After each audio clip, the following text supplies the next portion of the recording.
आज इस वीडियो में हम संकुल यौगिकों या उपसह संयोजी यौगिकों में समावयवता के बारे में चर्चा करेंगे। देखिए, समावयवता को अंग्रेजी में आइसोमेरिज्म कहते हैं। समावयवता की परिभाषा कह देंगे, कॉपी में नोट करेंगे। ऐसे संकुल यौगिक जिनके रासायनिक सूत्र या अणुसूत्र तो समान होते हैं, किंतु उनकी संरचना या त्रिविमीय विन्यास भिन्न भिन्न होता है, जिसके कारण उनके भौतिक व रासायनिक गुणों में भिन्नता आ जाती है, समावयवी कहलाते हैं और ये घटना समावयवता कहलाती है। कॉपी में नोट करेंगे। ऐसे संकुल यौगिक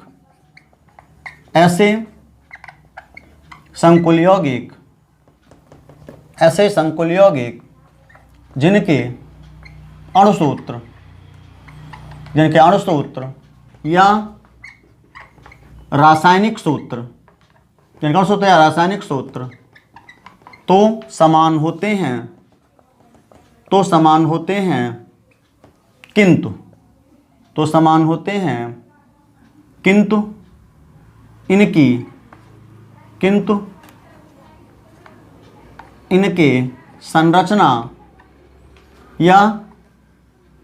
किंतु इनके संरचना या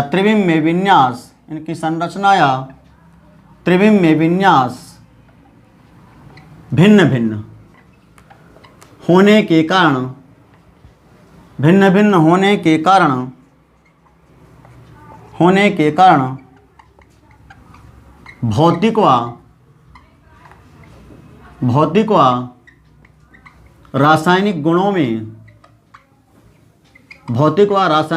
में भिन्नता आ जाती है, समावयवी कहलाते हैं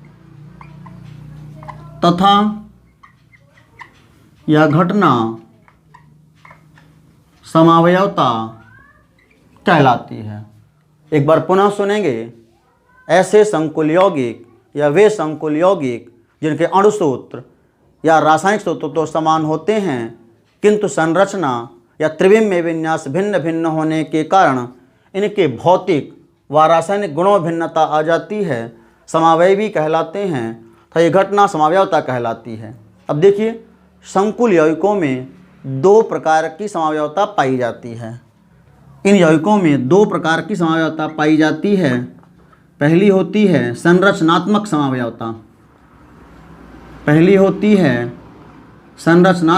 समावयवता, स्ट्रक्चरल आइसोमेरिज्म। दूसरी होती है त्रिविम समावयवता, स्टीरियो आइसोमेरिज्म। सबसे पहले हम देखते हैं संरचनात्मक समावयवता को। इसे कॉपी में नोट कर लेंगे। अब हम देखते हैं संरचनात्मक समावयवता को।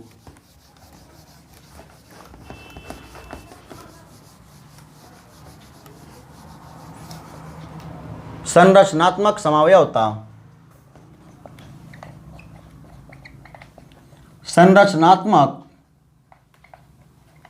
समावयवता अंग्रेजी में स्ट्रक्चरल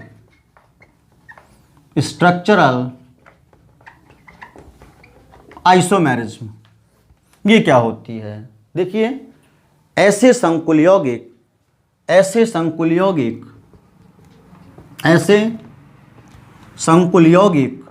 कॉपी में नोट करेंगे। ऐसे संकुल यौगिक जिनके अणुसूत्र या रासायनिक सूत्र तो समान होते हैं, किंतु संरचना सूत्र या केंद्रीय धातुआयन से जुड़े लिगेंडों की जमावट में भिन्नता होती है, तब उत्पन्न समावयवता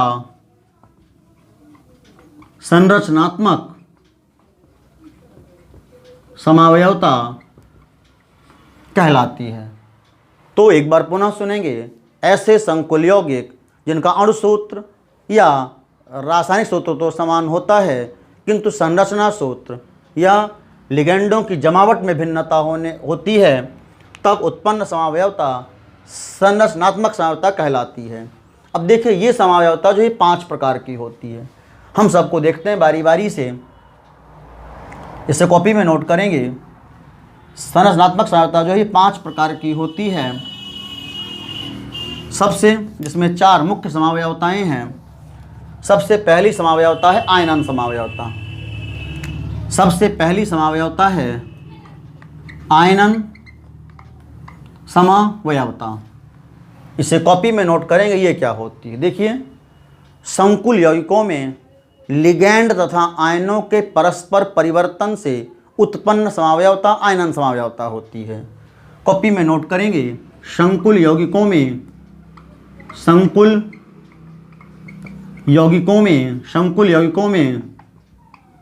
लिगैंड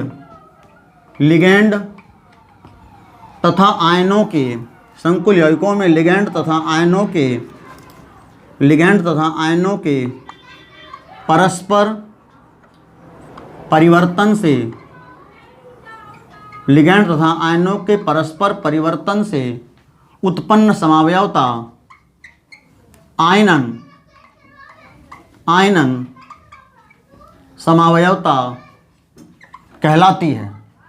कॉपी में नोट करेंगे, संकुल यौगिकों में लिगैंड तथा आयनों के परस्पर परिवर्तन से उत्पन्न समावयवता आयनन समावयवता कहलाती है। ऐसे संकुल यौगिक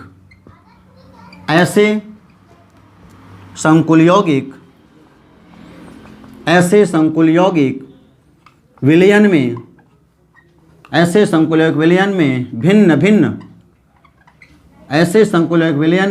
भिन्न भिन्न आयन उत्पन्न करते हैं।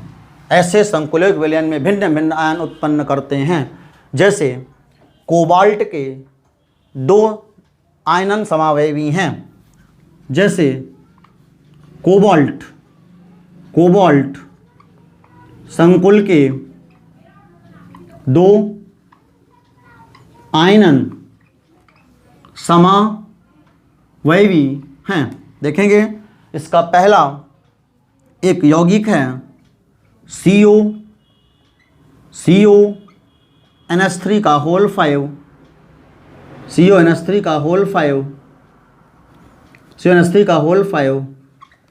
BrSO4। ये पहला यौगिक है penta ammine bromo cobalt 3rd sulphate. इसका दूसरा आयनन समावयवी है कोबाल्ट NH3 का होल 5 SO4 Br। देखिए, कोबाल्ट के निम्न 2 आयनन समावयवी हैं। पहला है CONH3 का होल 5 BrSO4, दूसरा है CONH3 का होल 5 SO4 Br। अब देखिए, इन दोनों में हम क्या देख रहे हैं, यहाँ पर अणुसूत्र एक ही है। कोबाल्ट इसमें भी है, इसमें भी है, अमोनिया यहाँ भी है, यहाँ भी है, 5 अमोनिया यहाँ है, 5 अमोनिया वहाँ भी है, एक ब्रोमीन इसमें भी, एक ब्रोमीन इसमें भी है, एक सल्फेट यहाँ भी, एक सल्फेट यहाँ भी है। अर्थात इन दोनों के रासायनिक सूत्र या अणुसूत्र तो समान है, किंतु यदि हम देखें तो यहाँ पर जो सल्फेट है, संकुल यौगिक फर्स्ट में सल्फेट जो है आयन का कार्य कर रहा है, और जब हम यहाँ पर देखें तो सल्फेट मंडल के अंदर आगे लिगैंड का काम कर रहा है। यदि हम यहाँ पर देखें, इसमें फर्स्ट में देखें तो ब्रोमीन मंडल के अंदर है, अर्थात ये लिगैंड का कार्य कर रहा है, और संकुल नंबर 2 में ये ब्रोमीन मंडल के बाहर हो गया, अर्थात लिगैंड का काम कर रहा है।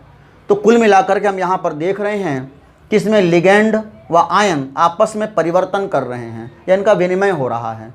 तो यहाँ पर ब्रोमीन लिगैंड है, सल्फेट आयन है, यहाँ पर सल्फेट आयन है, ब्रोमीन लिगैंड है। तो इसीलिए कहते हैं लिगैंड तथा आयनों के परस्पर परिवर्तन से या विनिमय से उत्पन्न समावयवता आयनन समावयवता कहलाती है। एक बार पुनः सुनेंगे। आप देख रहे हैं इन दोनों संकुल यौगिकों में कि परिवर्तन कहाँ पर हो रहा है, केवल लिगैंड और आयन में परिवर्तन हो रहा है। तो संकुल यौगिकों में लिगैंड व आयन के परस्पर परिवर्तन से उत्पन्न समावयवता आयनन समावयवता कहलाती है। ये जो समावयवता होती है इसमें संकुल यौगिक जो है भिन्न भिन्न आयन उत्पन्न करते हैं। अब देखिए यहाँ पर ये सल्फेट आयन है, यहाँ पर सल्फेट आयन का परीक्षण देता है संकुल यौगिक फर्स्ट। ये जो फर्स्ट संकुल यौगिक है ये सल्फेट आयन का परीक्षण देता है और ये ब्रोमाइड आयन का परीक्षण देता है। जब हम संकुल यौगिक फर्स्ट में जब हम बेरियम क्लोराइड विलयन मिलाते हैं, तब इसका सल्फेट आयन जो है ये बेरियम आयन के साथ क्रिया करके और ये बेरियम सल्फेट का सफ़ेद अवक्षेप देता है। जब इसकी क्रिया संकुल यौगिक फर्स्ट की जब क्रिया कराते हैं बेरियम क्लोराइड से, तब ये बेरियम सल्फेट का सफ़ेद अवक्षेप देता है। संकुल यौगिक जो संकुल यौगिक टू जो है यह BaCl2 से क्रिया नहीं करता तथा इसमें जब हम सिल्वर नाइट्रेट विलयन मिलाते हैं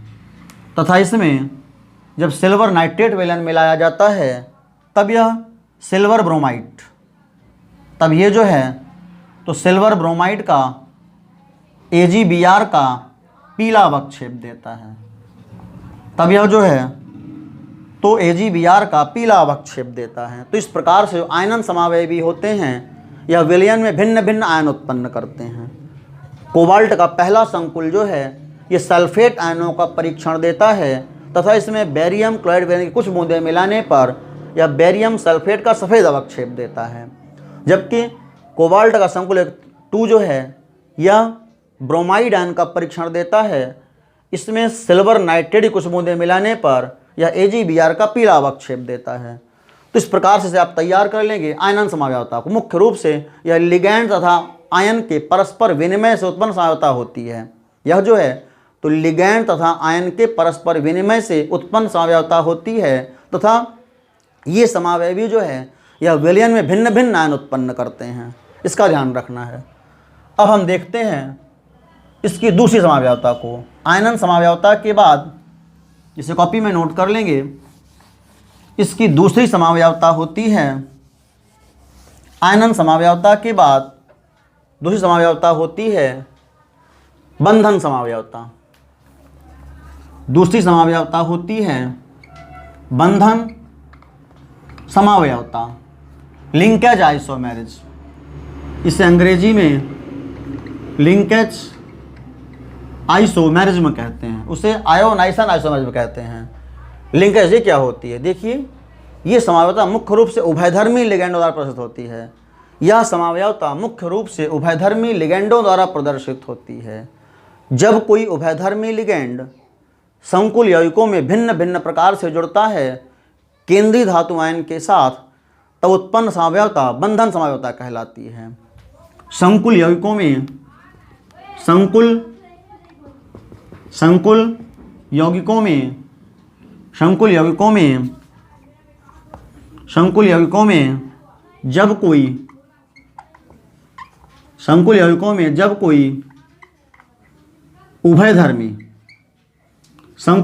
में जब कोई उभयधर्मी लिगैंड जैसे NO2 HCN व CN आदि, ये उभयधर्मी लिगैंड है।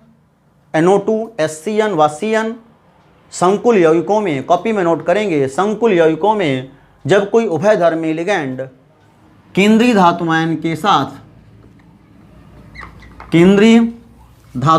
साथ संकुल यौगिकों में जब कोई उभयधर्मी लिगैंड केंद्रीय धातु आयन के साथ भिन्न प्रकार से जुड़ता है, भिन्न प्रकार से जुड़ता है, तब उत्पन्न समावयवता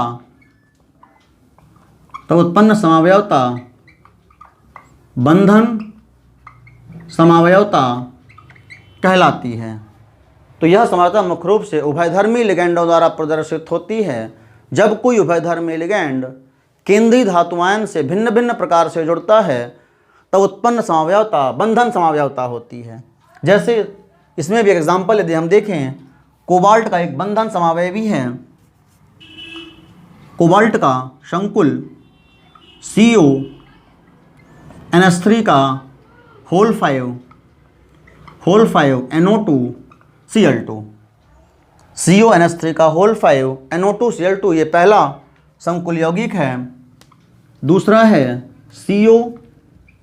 CONH3 का होल 5 ONOCl2। इसका नाम क्या पढ़ेंगे? पेंटाअमीन। इसका नाम क्या है? पेंटाअमीन। पेंटाअमीन नाइट्रो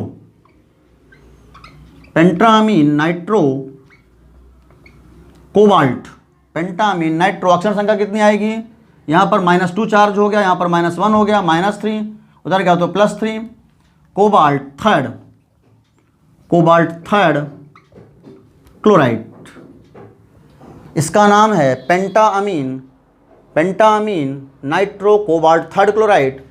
जबकि इसका नाम है सेकंड का नाम है पेंटाअमीन नाइट्राइटो। यहीं पर फर्क है। जब NO2 में नाइट्रोजन देता है लोन पेयर, NO2 एक उभयधर्मी लिगैंड है, यहाँ पर नाइट्रोजन युग्म देता है जबकि यहाँ पर ऑक्सीजन देता है। अणुसूत्र दोनों का एक ही है, NO2ONO। एक N 2 ऑक्सीजन, एक N 2 ऑक्सीजन इसमें भी हैं, मगर इसमें लोन पेयर नाइट्रोजन देता है और यहाँ पर ऑक्सीजन देता है। ये है पेंटा। इसका नाम पढ़ेंगे पेंटाअमीन नाइट्राइटो हो गया। पेंटाअमीन नाइट्राइटो कोबाल्ट थर्ड क्लोराइड। तो ये हो गया पेंटाअमीन नाइट्राइटो कोबाल्ट थर्ड क्लोराइड। तो यहाँ पर हम देख रहे हैं कि इसमें उभयधर्मी लिगैंड है। ऐसे CN में NC भी हो सकता है। SCN में 3 प्रकार के हो सकते हैं, CNS, NCS और SCN तो है ही है। तो उभयधर्मी लिगैंड होते हैं। जब कोई उभयधर्मी लिगैंड केंद्रीय धातु आयन के साथ भिन्न भिन्न प्रकार से जुड़ता है तब उत्पन्न समावयवता बंधन समावयवता कहलाती है। जैसे ये दोनों कोबाल्ट के ये 2 सभी बंधन समावयवी हैं, फर्स्ट और सेकंड। जैसे कोबाल्ट के ये संकुल बंधन समावयवी हैं, इसे कॉपी में नोट करेंगे। तीसरी समावयवता होती है, इसे कॉपी में नोट करेंगे। तीसरी समावयवता होती है हाइड्रेट समावयवता। तीसरी समावयवता होती है हाइड्रेट समावयवता।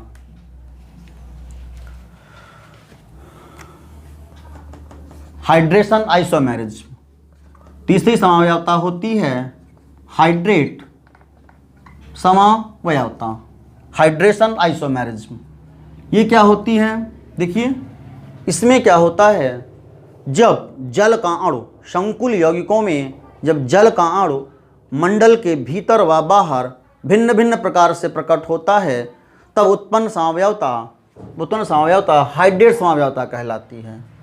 संकुल यौगिकों में, संकुल कॉपी में नोट करेंगे, संकुल यौगिकों में जब जल का अणु, संकुल यौगिकों में जब जल H2O, संकुल यौगिकों में जब जल का अणु मंडल के भीतर व बाहर भिन्न भिन्न प्रकार से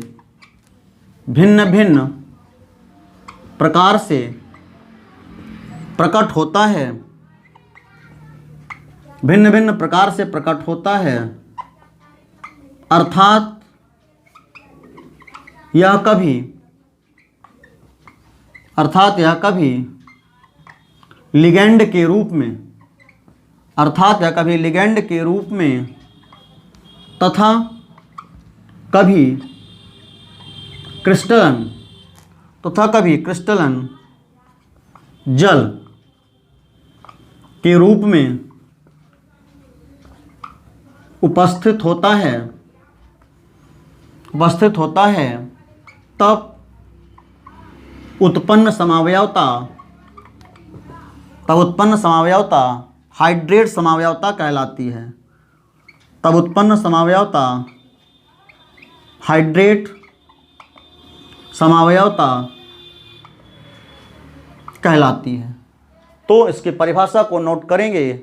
संकुल यौगिकों में जब जल का अणु मंडल के भीतर व बाहर भिन्न भिन्न प्रकार से प्रकट होता है, अर्थात यह कभी लिगैंड के रूप में तथा कभी क्रिस्टलन जल के रूप में प्रकट होता है, तब उत्पन्न समावयवता हाइड्रेट समावयवता कहलाती है। एग्जाम्पल जैसे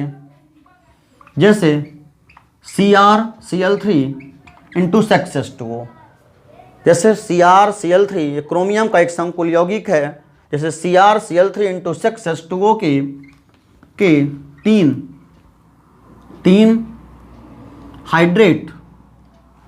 तीन हाइड्रेट समावयवी हैं। इन तीनों को देखते हैं, इतना कॉपी में नोट कर लेंगे। इन तीनों समावयवियों को देखते हैं, इसे कॉपी में नोट करेंगे। ये कौन कौन से तीन समावयवी हैं। इसमें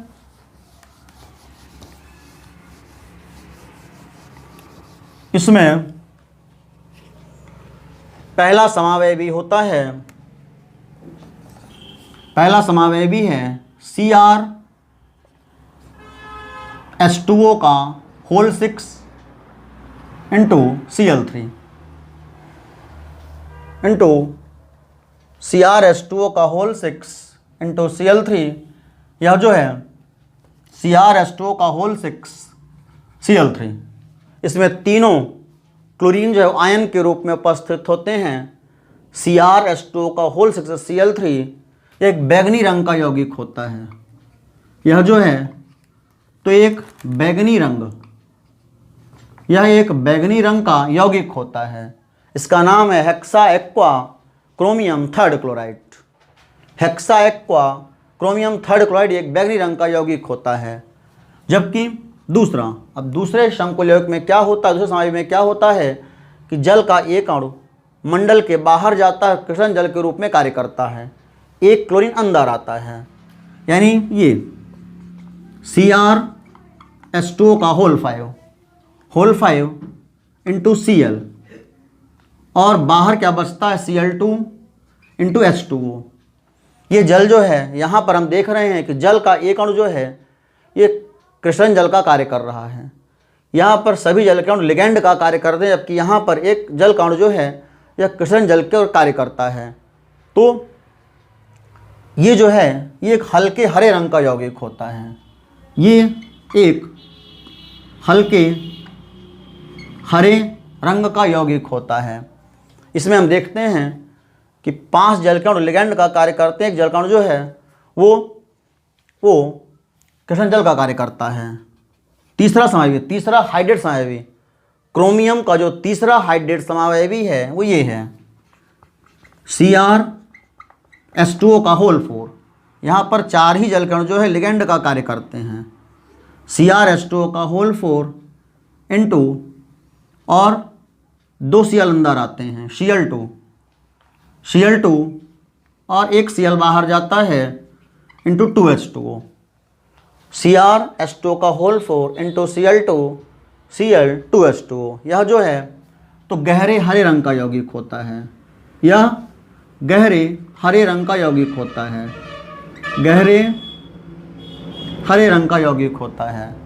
तो यहाँ पर हम देखते हैं कि 2 जल के अणु क्रिस्टलन जल का कार्य करते हैं और 2 क्लोरीन अंदर आ गए। जो पहले आयन थे वो अंदर आ गए, लिगैंड हो गए।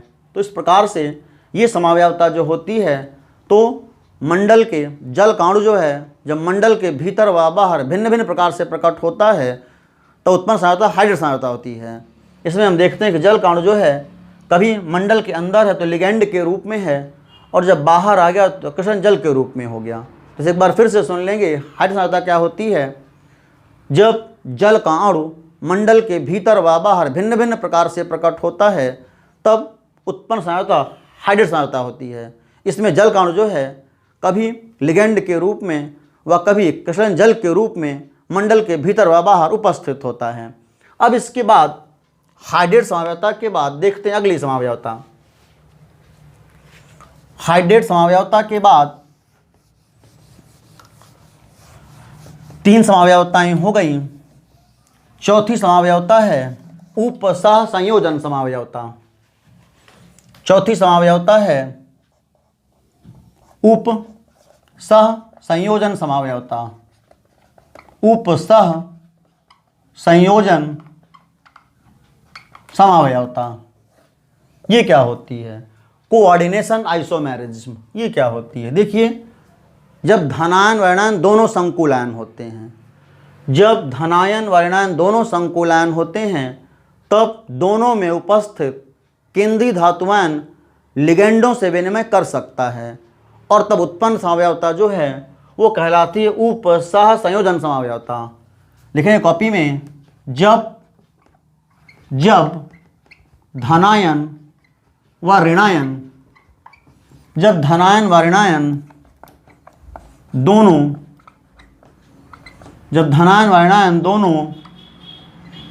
संकुलायन होते हैं, जब धनायन व ऋणायन दोनों संकुलायन होते हैं, तब दोनों में उपस्थित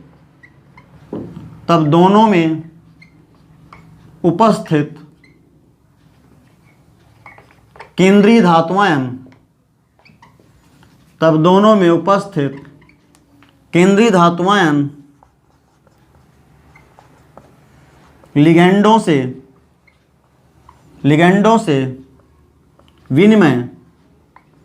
लिगेंडों से विनिमय कर सकता है, तब उत्पन्न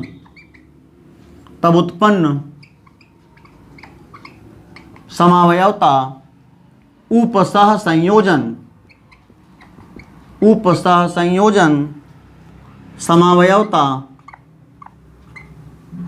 समावयवता कहलाती है। देखिए, एक बार पुनः सुने, कॉपी में नोट करेंगे।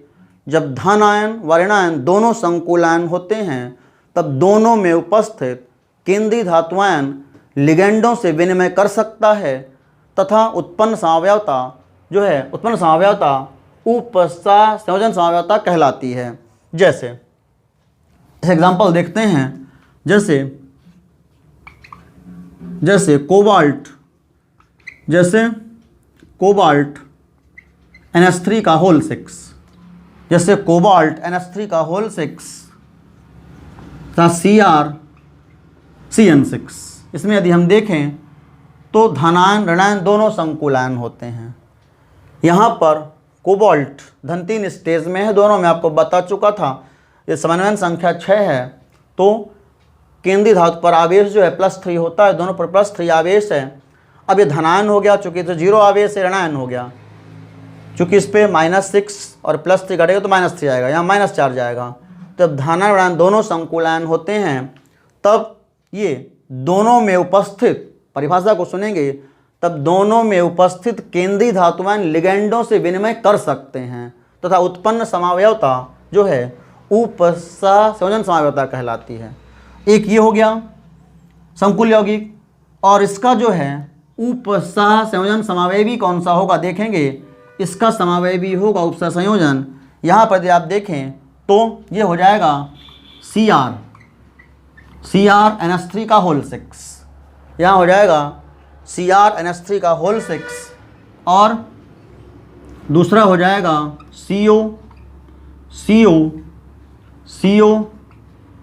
CN6। इसका जो दोनों में उपस्थित जो केंद्रीय धातुआयन है वह लिगेंडों का विनिमय कर चुका। पहले CO के साथ अमोनिया जुड़ा था, अब CO से CN जुड़ गया। ऐसे यहाँ पर Cr से पहले CN जुड़ा था, अब Cr से अमोनिया जुड़ गया। तो इस प्रकार से ये जो है ये दोनों समावयवी उपसह संयोजन समावयवी कहलाते हैं। जब धनायन ऋणायन दोनों संकुलायन होते हैं, तब दोनों में उपस्थित केंद्रीय धातुआयन लिगेंडों से विनिमय कर सकता है और उत्पन्न समावयवता जो है उत्पन्न समावयवता उपसर्जन समावयवता कहलाती है। इस एग्जाम्पल को कॉपी में नोट करेंगे। इसके बाद अगली समावयवता होती है बहुलीकरण समावयवता। अगली जो समावयवता है ये है बहुलीकरण समावयवता।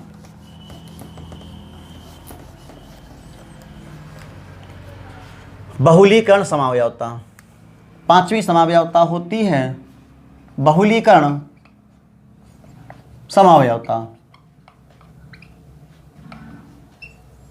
बहुलीकरण समावयवता ये क्या होती है? बहुलीकरण समावयवता,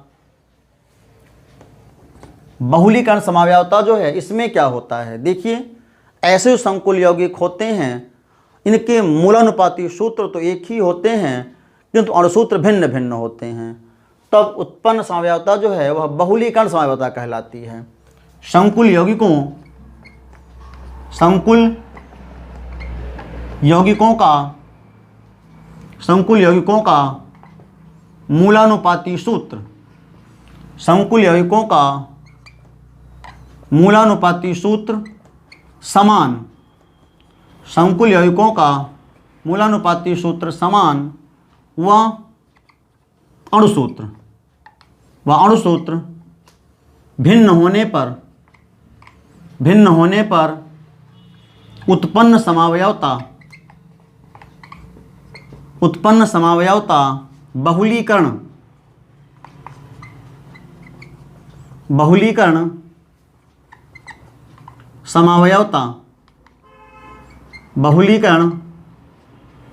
समावयवता कहलाती है। संकुल यौगिकों का मूलानुपाती सूत्र समान व अणुसूत्र भिन्न भिन्न होने पर उत्पन्न समावयवता बहुलीकरण समावयवता कहलाती है। जैसे यदि हम एक उदाहरण को देखें, पीटी NH3 का होल 4 Cl2, पीटी NH3 का होल 4 Cl2 तथा पीटी NH3 का होल 4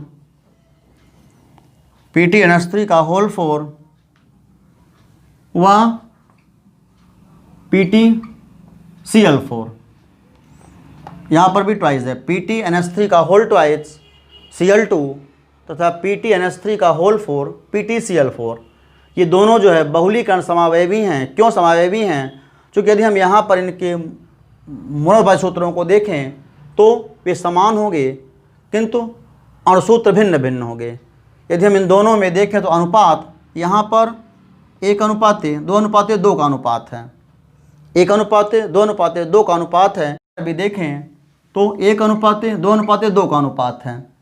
एक प्लेटिनम 4 अमोनिया और 4 क्लोरीन, अनुपात वही है किंतु अणुसूत्र में भिन्नता है, अणुसूत्र दोनों के अलग अलग हैं। तो इस प्रकार से ये जो समावयवी है बहुलीकरण समावयवी है। तो ये होती बहुलीकरण समावयवता जब संकुल यौगिकों का मूलानुपाती समान होता है, जब संकुल यौगिकों का मूलानुपाती समान होता है किंतु अणुसूत्र में भिन्नता होती है, तब उत्पन्न समावयवता बहुलीकरण समावयवता कहलाती है। इस वीडियो को देखने के बाद देखिए, यदि आपने हमारे पूर्व के लेक्चर नहीं देखे हैं, 1, 2, 3, 4, 5 नंबर के वीडियो आप नहीं देखें तो आप प्लीज़ उसको देख लें। तथा मैं आपको ये बता दूं कि मैं जो है तो ठोस अवस्था, विलयन, पी ब्लॉक तत्व व हेलोवेल्केन व हेलोवेरिन को ख़त्म कर चुका हूँ। धन्यवाद।